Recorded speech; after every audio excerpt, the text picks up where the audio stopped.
penyesalan setelah mati. Insya Allah yang hadir di masjid ini tidak ada yang menyesal setelah mati, karena hilanglah penasarannya bahwa sesungguhnya Ustaz Abdul Somad itu ada di dalamnya alam nyata, bukan hoax tapi hak. Maka ketika nanti kita mati, saat itu roh keluar dari mulut dan hidung, dihembuskan, lalu kemudian nampaklah dia, dan yang terakhir melihat roh itu adalah mata. Itulah mengapa orang yang mati meninggal dunia itu matanya terbuka melotot. Istri, anak, buah hati, belayan jiwa tidak lagi berani. Selama ini mereka sayang kepada kita, tapi ketika itu mata yang terbuka lebar tak lagi mampu tertutup, mereka pun akan datang ke masjid memanggil tuan imam, Ustadz, Kiai, tolong datang ke rumah karena bapak saya dari tadi malam matanya melotot terus sampai pagi ini. Mereka mulai sibuk mengurus mana surat mobil, STNK, BPKB, akte notaris, karena tak lama lagi harta warisan akan segera dibagi. Dan istri pun sudah bersiap-siap akan menikah dengan Bronis. Kalau yang meninggal suami, kalau istri yang meninggal, dia pun akan mulailah menangis sebelah kanan, sebelah kiri, dia melirik mana yang akan dicari sebagai pengganti. Dan bahkan belum mati pun dia sudah ada calon pengganti. Kita lah yang akan menghadap Allah Subhanahu wa ta'ala dalam lubang tanah yang basah, tanah liat karena baru saja hujan, disedot dengan mesin pengisap air, tetap naik air karena sedang musim penghujan. Akhirnya apa kata jamaah berbisik, sudah kita ikat saja dengan batu besar. Akhirnya jenazah itu pun tenggelam, lalu kemudian ditimbun dengan tanah. Hari pertama, hari kedua anak menangis, hari ketiga mereka mulai tersenyum karena mendapat SMS lucu-lucu. Kirim rek spasi lucu, kirim ke 9090, berlangganan 2000. Bila tidak setuju unrek, sudah di unrek tetap dikirim juga. Hari keempat mereka mulai mengambil remote dan menonton.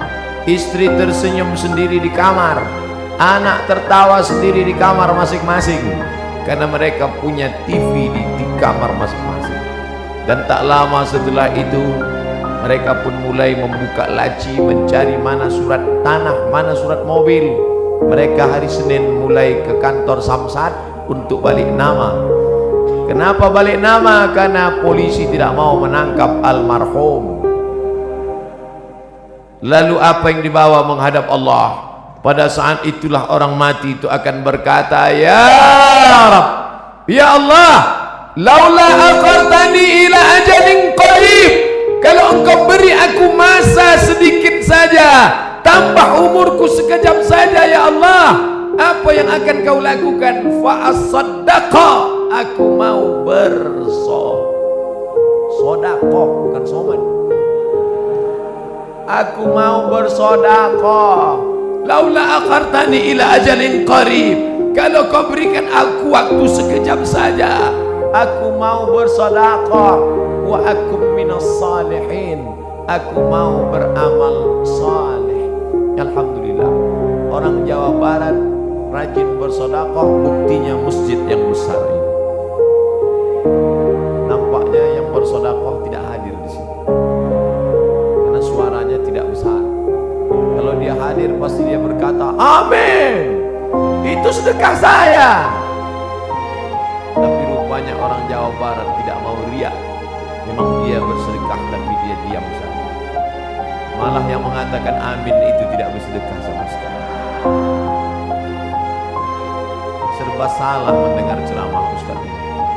Mau bilang amin dia katakan ini, mau bilang tidak amin. Kalau begitu lebih baik bersuara tapi bergerak tidak bersuara. Tidak ada gunanya harta yang banyak, tinggal tanah yang luas tinggal, kebun yang sejauh mata memandang tinggal. Itu kebun teh siapa? Luas sekali, saya tidak tahu Pak Ustaz. Itu kebun orang, siapa yang punya tidak tahu. Tinggal, yang kau bawa mana? Yang pernah kau usap kepala anak yatim. Ini bulan Rajab, tidak lama lagi bulan Sya'ban, santunan anak yatim. Banyak orang menyantuni anak yatim di bulan Sya'ban, di bulan Rajab. Tapi setelah itu mereka berhenti. Memangnya perut anak yatim itu laparnya di bulan Sya'ban saja. Itu hanya untuk show, untuk pertunjukan, starting point. Tapi lebih daripada itu adalah untuk memperdulikan, memperhatikan mereka. Maka saya diberi judul. Biasanya judul saya pemimpin yang adil. Biasanya judulnya jihad fisabilillah. Biasa judulnya remaja hijrah. Biasa judulnya perempuan penunjang pendobrak kemunduran. Tapi hari ini judulnya menyesal setelah mati. Memangnya saya Ustaz mati? Hidup ini diberikan Allah Ta'ala bukan untuk mati. Hidup ini diberikan Allah Ta'ala untuk hidup. Maka siapa yang berpikir untuk mati, maka sebenarnya kehidupannya ini yang panjang, yang banyak, sebenarnya hanyalah persiapan-persiapan untuk menghadapi kematian. Insya Allah, kalau beginilah ramainya sholat berjamaah, maka saya tidak perlu lagi memberi motivasi sholat berjamaah. Insya Allah, subuhnya pun kabarnya kata Pak Gubernur seperti ini juga banyak. Nampaknya amin itu harapan sebagai doa, mudah-mudahan sebanyak ini. Bapak Ibu yang dimuliakan Allah, maka selagi masih ada kesempatan bersedekah, jangan sampai seperti yang dikatakan, laula aqartani ila ajalin qarib, kau tambah umurku, tapi umur tak bisa ditambah. Umur bukan isi ulang. Idza jaa ajaluhum, kalau ajal sudah sampai, la yastakhiruna sa'atan, tidak dapat ditunda walau sesaat, wala yastaqdimun, tidak pula dapat dimajukan walaupun sesaat. Penyesalan orang sudah mati banyak, tapi saya batasi pada tausiah kali ini hanya 5 poin saja. 5 penyesalan orang sudah mati. Kenapa Ustadz sebut angka 5? Karena rukun Islam 5. Kenapa nggak pakai rukun iman? Iya juga ya. Tapi payah saya nyebutnya begini. Ada 5 supaya Bapak Ibu pulang mudah ngingat. Saya termasuk penceramah yang tidak pandai ceramah ngalor ngidul. Ada orang ngomong bisa semua dia bahas. Dari Donald Trump sampai Donald Bebek bisa dibahas. Saya tidak pandai. Yang pertama, orang mati menyesal karena tidak bersedekah. Yang kedua, lau kunna nasma'u, andai kami mau mendengar, au naqilu, kami mau berpikir, kami tidak akan menjadi penghuni neraka sa'ir.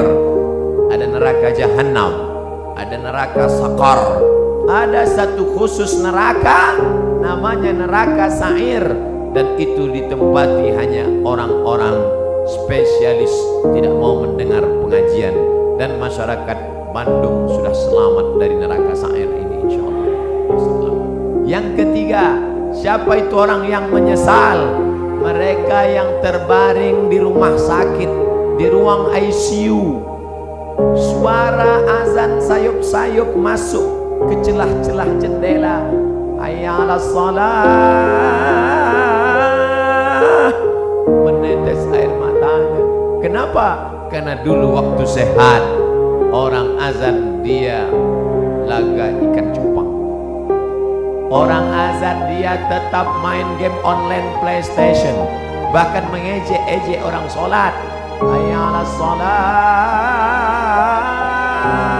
kamu aja duluan lah. Padahal mestinya dia katakan la haula wala quwata illa billah. Tapi sampai masanya dulu kau berotot tegap, tapi akhirnya kau seperti bunga mekar layu.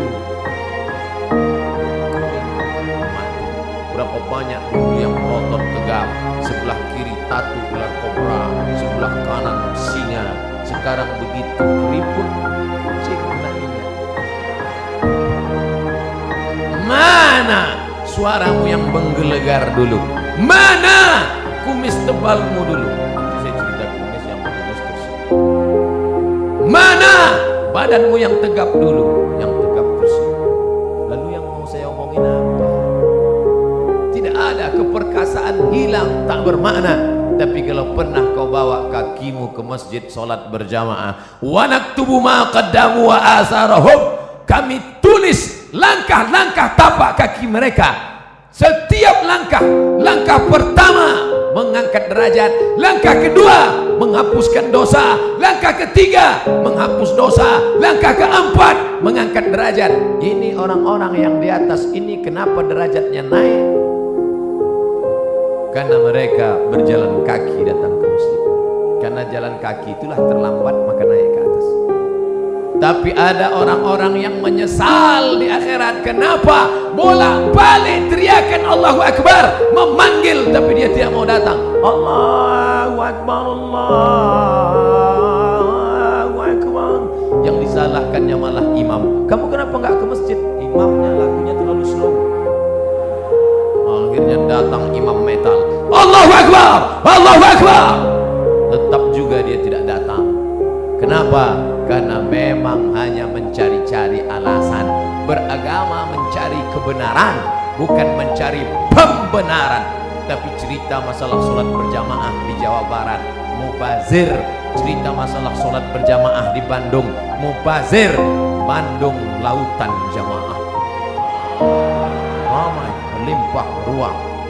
Kalau mau lihat istiqomahnya, besok subuh foto gambar masjid masing-masing, like and share. Foto yang hari ini dari atas, dari depan, dari belakang.